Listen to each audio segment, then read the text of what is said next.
வணக்கம் நண்பர்களே. குழந்தைங்கள்லேருந்து பெரியவங்க வரைக்கும் விரும்பி சாப்பிட்ற ரொம்பவே ஹெல்த்தியான குடிப்பாக முடி வளர்ச்சிக்கு உதவுற கருவேப்பிலை பொடி ரெசிபி பார்க்கலாம்.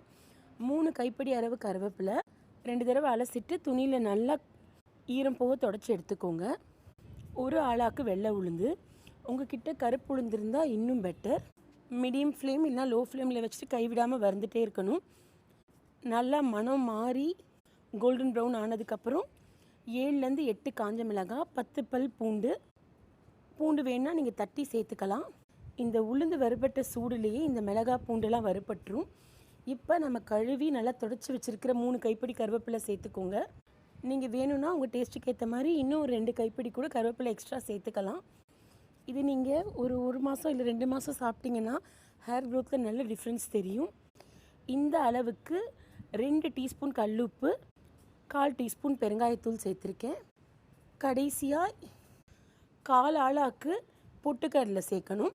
பொட்டுக்கடலை ஏற்கனவே வறுத்ததுனால ரொம்ப நேரம் வறுக்க வேண்டாம். பொட்டுக்கடலை சேர்த்தோடனே அடுப்பை ஆஃப் பண்ணிடலாம். இது அப்படியே அந்த கடாய் சூட்லேயே நல்லா ஆற விடுங்க. ஆறினதுக்கப்புறம் மிக்ஸி ஜாரில் போட்டு அரைச்சி எடுத்திங்கன்னா ரொம்பவே டேஸ்டியான கருவேப்பிலை பொடி ரெடி. இது கூட நீங்கள் விருப்பப்பட்டீங்கன்னா ஒரு 1/4 ஆளாக்கு வேர்க்கடலையும் சேர்த்துக்கலாம். டேஸ்ட் இன்னமும் நல்லாயிருக்கும். லேசாக கொரகொரப்பாக அரைக்கணும், ரொம்ப ஃபைன் பவுடராக அரைக்கக்கூடாது. ட்ரை பண்ணி பாருங்கள்.